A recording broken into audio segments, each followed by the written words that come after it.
Panorama group, जो सोचता है वो करता है। आप नहीं लड़िएगा तो आपकी ना बहन सुरक्षित है आज के डेट में, ना गाय सुरक्षित है जिसे आप माँ मानते हैं। आप गंगा को माँ मानते हैं, गंगा का हाल आप जानती क्या है। और हम चाहते हैं कि सनातन प्रोटेक्शन बिल को पटल पे रख करके हमारे कानून में संशोधन करके इसको पूरे भारत देश में लागू होना चाहिए। नमस्कार, आप न्यूज़ फाउंडेशन देख रहे हैं, मैं हूं आपके साथ वंदना। बांग्लादेश में हो रहे हिंदुओं और धार्मिक स्थलों पर जिस तरह से वार किया जा रहा है, ऐसे में बिहार में भी जो है इसका असर देखने को मिल रहा है। बीजेपी प्रदेश कार्यालय के बाहर कुछ लोग जो है वो प्रदर्शन कर रहे हैं। क्या इनकी डिमांड है, कहाँ से ये लोग आए हैं, एक एक करके लोगों से जो है वह बात करेंगे।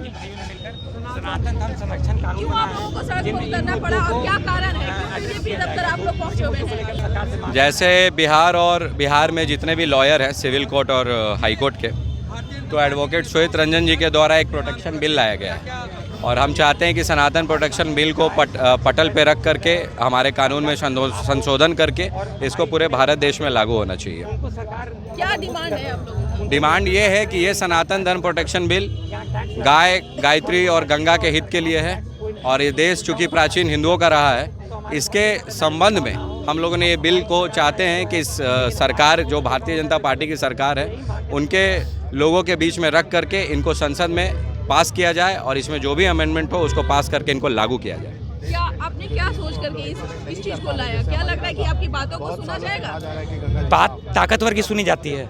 हम ताकत दिखाएंगे तो जरूर हमारी बात सुनी जाएगी। हिंदू के साथ समस्या है कि हिंदू बनिया बन चुका है, सिर्फ पैसा कमाना। अरे आप क्षत्रिय कौम है, आपको लड़ना पड़ेगा। आप नहीं लड़िएगा तो आपकी ना बहन सुरक्षित है आज के डेट में, ना गाय सुरक्षित है जिसे आप माँ मानते हैं। आप गंगा को माँ मानते हैं, गंगा का हाल आप जानती क्या है। तो जितने भी हमारे सनातन धर्म के मूलभूत चीज़ हैं वो सुरक्षित नहीं है और सरकार उन्हें सुरक्षित करे, इसी मांग के तहत हम यहाँ आए। कुछ लोगों का कहना है कि युवा जो है वो सनातन के आड़ में जो है और भी चीजें जो है वो कर रहे हैं। इसको अगर सफल भी बनाया जाता है तो भी इसका जो है दुरुपयोग, मतलब इसका सफल चीज नहीं देखा जाएगा, इसका दुरुपयोग ही देखा जाता है। मतलब युवा क्या कर रहे हैं बताइएगा तो मैं उसका उत्तर दे पाऊंगा ना। आड़ में कहने का अर्थ है कि उसके आड़ में जैसे सनातनी के चोला पहन करके युवा जो है वो गलत काम कर रहे हैं, लोगों को गलत संदेश दे रहे हैं। तो कैसे इसको समझा जाए कि ये आखिर अच्छा है, कैसे इसको माना जाए? नहीं, देखिए आपका प्रश्न बहुत अच्छा है। ऐसे लोगों का काल नेमी कहते हैं हम लोग के धर्म में, और काल नेमियों को मार देना चाहिए। जैसे हनुमान जी ने मारा, वो जय श्री राम कह के आ रहा था और काम कर रहा था रावण का।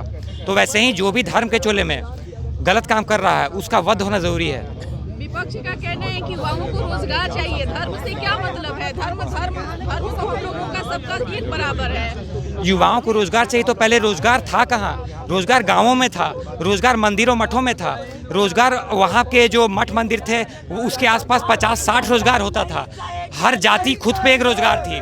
तो रोजगार में अगर ढूंढना है हमें तो हमें अपने गांव में जाना पड़ेगा। शहर में रोजगार तो सिर्फ नौकरी है, नौकरी के अलावा आप बताइए क्या है? व्यापार और नौकरी। असली रोजगार गांव में है। हमारे खेत इतने बृहद और बड़े हैं कि पूरे भारत का पेट भर सकते हैं और धनकोष भर सकते हैं। रोजगार की परिभाषा बदलनी होगी। भरोसा सिर्फ आपको बीजेपी पर ही है कि और अन्य पार्टी पर? क्योंकि बिहार में कई दल हैं, तो आपने बीजेपी के ही बाहर क्यों प्रदर्शन करने के? देखिए, भाजपा एक तो सेंट्रल पार्टी है और हमने जो कानून बनाया है ये सनातन धर्म संरक्षण कानून, हम सारे वकील भाइयों ने मिलकर बनाया है। ये सेंट्रल में लागू हो और स्टेट में लागू हो, ये मांगे, इसलिए हमने भाजपा पे आया है। भरोसा सब पे है, सब सनातन की कुछ ना कुछ हद तक बात सुनते हैं और भाजपा से मैं कहूँगा ज़्यादा अच्छा सुनते हैं। इसलिए हम लोग यहाँ पे आए हैं कि भाई सेंट्रल में कानून लाया जाए, इसलिए भाजपा करे लाए हैं। तो आपने सुना कि क्या कुछ कहना था युवाओं का। भारी संख्या में भाजपा प्रदेश कार्यालय पहुंचे हुए, हाथों में तख्ती लिए हुए हैं और एक ही कहना है कि सनातनी जो हैं, जो भी हिंदू सनातन हैं, वो सब एकजुट होकर के आगे आने वाले समय में गौ रक्षा और धर्म की रक्षा को अगर नहीं करते हैं तो ये हमारा दुर्भाग्य है। लेकिन एक अमेंडमेंट लेकर के जो है वो चाहते हैं कि हमारा ये बिल जो है वो केंद्र सरकार पास करे ताकि आगे आने वाले समय में गौ की रक्षा हो, धर्म की रक्षा हो। इसको बस इतना ही। बने रहे न्यूज़ फाउंडेशन के साथ। धन्यवाद।